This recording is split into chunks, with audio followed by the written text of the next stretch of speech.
Assalamualaikum warahmatullahi wabarakatuh. Salam sejahtera bagi kita semua. Perkenalkan, saya Intan Saputri. Dan saya Steven Dando.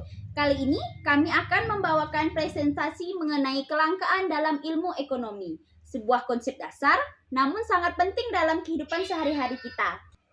Nah, di sini kita akan membahas apa itu kelangkaan, serta bagaimana solusi yang bisa kita lakukan untuk mengatasi permasalahan ini.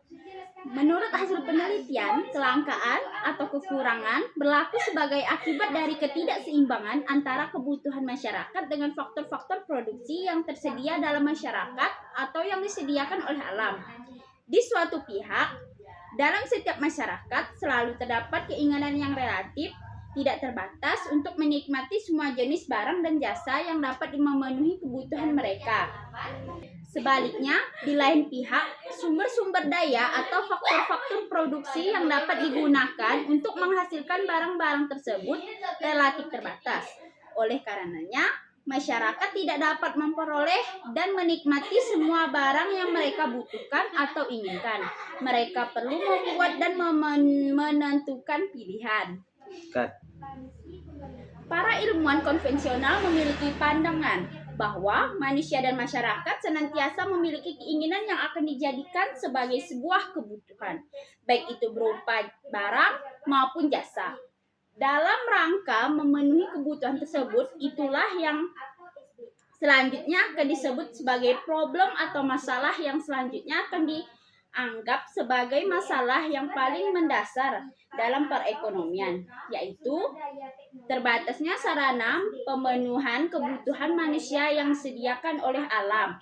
Pandangan terhadap masalah kelangkaan ini selanjutnya dikuatkan dengan kenyataan bahwa kebutuhan manusia dan masyarakat terhadap barang dan jasa ternyata bersifat tidak terbatas. Artinya, ilmuwan ekonomi memandang bahwa kebutuhan manusia jika harus diungkapkan secara jujur ternyata tidak akan pernah ada habisnya. Berikut adalah diagram sederhana yang menggambarkan konsep kelangkaan dalam ilmu ekonomi. Baik, kita akan masuk ke materi pembahasan. Kita akan masuk ke materi pembahasan. Kelangkaan berasal dari kata langka. Langka berarti jarang, nadir, sulit, sedikit, atau garib. Secara terminologi, kelangkaan didefinisikan sebagai kondisi yang tidak seimbang antara elemen produksi yang berasal dari alam atau yang disediakan oleh masyarakat dengan kebutuhan masyarakat. Setiap kebutuhan memerlukan alat yang terbatas untuk memenuhinya. Akibatnya, beberapa kebutuhan tidak terpenuhi secara penuh atau bahkan tidak terpenuhi sama sekali. Akibatnya, kelangkaan menjadi masalah ekonomi utama karena berkaitan dengan kebutuhan hidup setiap orang. Kelangkaan adalah masalah berkaitan dengan kebutuhan manusia yang tidak terbatas.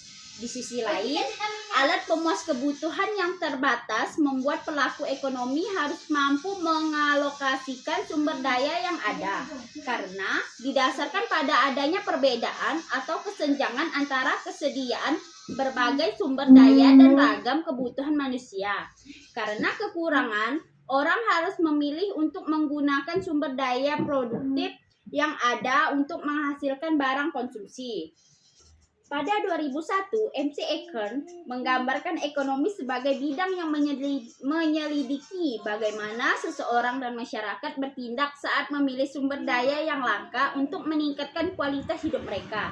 Oleh karena itu, ilmu ekonomi bermula dari kenyataan bahwa kita hanya memiliki sedikit sumber daya dan banyak keinginan dan kebutuhan. Suatu kondisi yang disebut kelangkaan dihasilkan oleh fenomena keterbatasan ini. Dengan munculnya kelangkaan, munculnya berbagai masalah dalam memilih cara terbaik untuk mencapai tujuan kesejahteraan. Dalam ilmu ekonomi, konsep kelangkaan konvensional dikaitkan dengan keinginan manusia yang tidak terbatas. Dalam menjelaskan hubungan antara keduanya, dikatakan bahwa berbagai sumber daya tidak akan pernah mencukupi, tidak mampu, atau selalu berada di bawah standar untuk memenuhi semua keinginan manusia. Oleh karena itu, pengertian kelangkaan dalam hal ini adalah tidak cukup tersedia berbagai sumber daya untuk memenuhi sebuah keinginan masyarakat.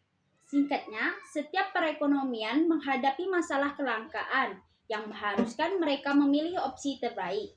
Ilmu ekonomi akan sangat bermanfaat dalam hal ini karena akan memberikan alat yang tepat untuk digunakan dalam proses pengambilan keputusan. Tidak mudah, tidak murah, dan membutuhkan kebijakan dan kearifan untuk membuat keputusan yang terbaik. Dalam hal ekonomi, fokus utama adalah kelangkaan dan pilihan. Oleh karena itu, orang menetapkan tingkat prioritas untuk memenuhi keinginan mereka, mulai dari yang paling penting hingga yang paling tidak penting.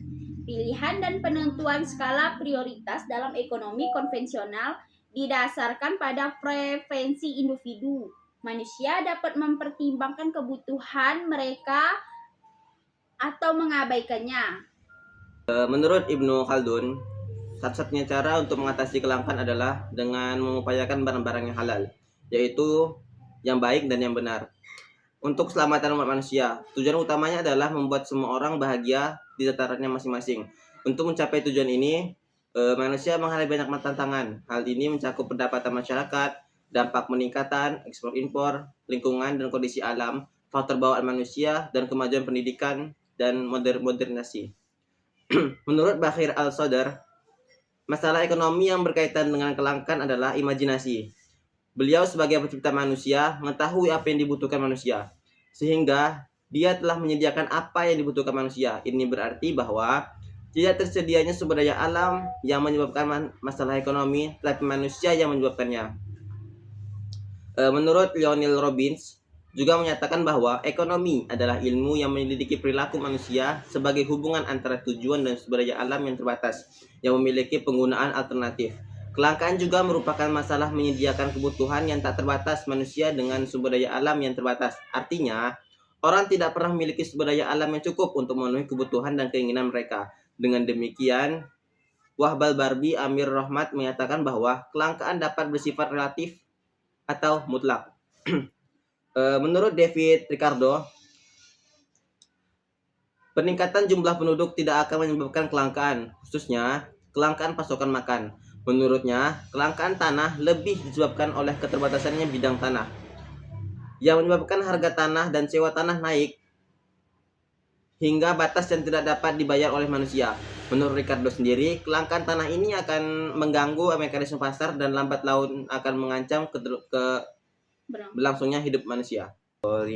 Kelangkaan itu dapat dibagi menjadi dua kategori. Yang pertama, kelangkaan absolut. Yang kedua, kelangkaan relatif dalam ekonomi konvensional. Menurut Ana, kelangkaan absolut ini mengacu pada perbedaan yang terjadi antara keinginan manusia yang terbatas dan sumber daya alam yang tidak terbatas. Namun, kelangkaan relatif dapat didefinisikan sebagai ketika seseorang harus membuat pilihan yang tentang komoditas yang langka. Kelangkaan mutlak terjadi karena kekurangan sumber daya alam. Sedangkan kelangkaan relatif terjadi ketika orang yang harus membuat pilihan tentang komoditas yang langka. Kelangkaan relatif terjadi ketika sumber daya alam yang terbatas bertemu dengan keinginan yang tidak terbatas. Sedangkan kelangkaan mutlak terjadi ketika sumber daya alam yang terbatas bertemu dengan keinginan manusia yang tidak terbatas. Dengan demikian, peningkatan produksi barang dan jasa nasional adalah solusi yang ditawarkan oleh para ekonomi barat untuk masalah kelangkaan. Selain itu, mereka berusaha membatasi populasi melalui program kompetisi langka kelahiran yang lebih dikenal sebagai teori The Law of Diminishing Return yang diciptakan oleh Malthus. Ini adalah hasil dari kelangkaan dan solusi yang diberikan oleh ekonomi barat. Untuk mencapai yang diukur dengan maslahah, ilmu ekonomi harus mengatasi kelangkaan relatif. Karena kelangkaan ini disebabkan oleh perilaku manusia dan bukan terjadi dengan sendirinya. Oleh karena itu, ilmu ekonomi mencakup 3 unsur utama. Yang pertama, konsumsi. Nah, konsumsi ini mendefinisikan apa yang diperlukan untuk mewujudkan maslahah. Yang kedua, produksi. Produksi ini mendefinisikan bagaimana komoditas yang diperlukan dibuat untuk mencapai maslahah. Dan yang terakhir adalah distribusi. Dalam distribusi ini mendefinisikan bagaimana sumber daya alam dan komoditas didistribusikan di masyarakat sehingga setiap orang dapat mencapai maslahah. Baik. Kelangkaan itu dapat disebabkan oleh beberapa faktor. Yang pertama, sumber daya alam. Nah, sumber daya alam ini tidak sama dengan jumlah dan kualitasnya di setiap daerah. Setiap distrik memiliki kelebihan dan kekurangan masing-masing. Salah satu contohnya adalah kekurangan udara di Singapura. Hal ini disebabkan oleh faktor geografis, jumlah lahan yang terbatas untuk menampung atau menyimpan udara. seperti sungai, danau, bahkan hutan, serta kekurangan mata air dan kekayaan alam. Yang kedua, distribusi. Ekonomi berpendapat bahwa kelangkaan terjadi karena tidak adanya pemerataan distribusi yang adil. Jika semua sumber daya alam dan harta benda ditampilkan di satu orang atau wilayah, akan terjadi kesenjangan sosial. Salah satu alasan gangguan distribusi adalah bencana alam yang dapat menyebabkan kerusakan pada jalur distribusi dan bahkan kehilangan bahan baku yang ditimbulkan. Yang dibutuhkan. Yang ketiga adalah populasi. Nah, pertumbuhan penduduk yang tidak terkendali dapat menyebabkan kepadatan penduduk yang dapat berdampak negatif pada aktivitas ekonomi seperti kebutuhan lahan dan konsumsi yang meningkat. Yang keempat adalah tenaga ahli. Nah, kekurangan tenaga ahli ini dapat berdampak negatif pada suatu daerah karena setiap masalah memerlukan solusi. Seperti halnya ketika cadangan bahan bakar menipis, terus tingkat konsumsi yang lebih tinggi dari yang diproduksi, yang menyebabkan krisis energi di berbagai tempat. Dalam konteks ilmu ekonomi, solusi ini mengelola kelangkaan melibatkan berbagai pendekatan yang dapat meningkatkan efisiensi penggunaan sumber daya, inovasi, dan pengaturan yang lebih baik. Nah, ada beberapa solusi yang dapat diterapkan, yang terlain adalah efisiensi dan produktivitas. Optimalkan produksi dan konsumsi menggunakan teknologi dan metode produksi yang lebih efisiensi untuk mengurangi pemborosan sumber daya. Manajemen rantai pasokan, meningkatkan manajemen rantai pasokan untuk memastikan bahwa sumber daya alam yang didistribusikan dengan efisiensi dan tepat waktu. Terus yang kedua adalah inovasi dan teknologi.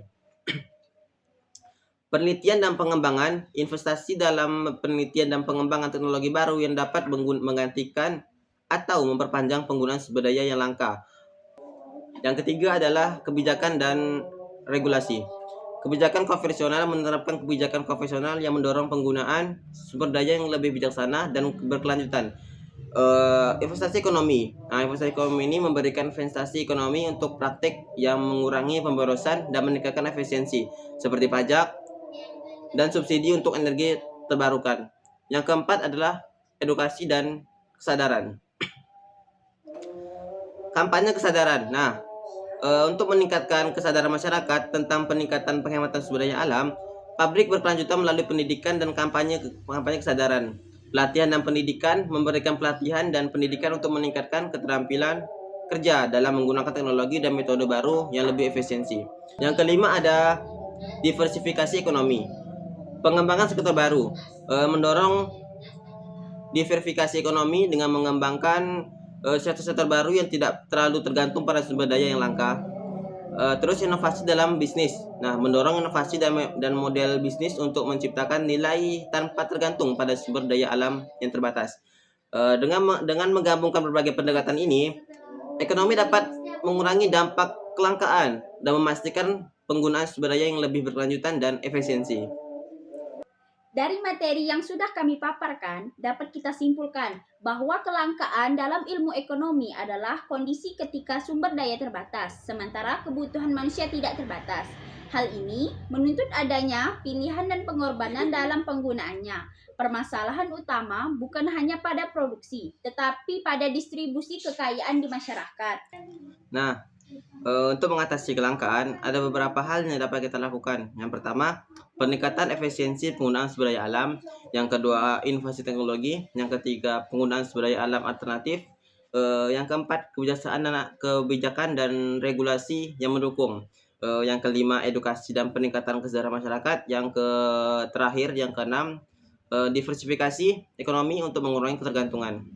Tujuan dari hal-hal ini adalah untuk mengelola kelangkaan secara berkelanjutan dan memastikan pertumbuhan ekonomi jangka panjang tanpa mengorbankan kebutuhan masa depan. Demikian presentasi kami mengenai kelangkaan dalam ilmu ekonomi. Semoga materi ini bisa menambah pemahaman kita semua tentang pentingnya memilih dan menggunakan sumber daya alam dengan tepat. Thank you for watching. Wassalamualaikum warahmatullahi wabarakatuh.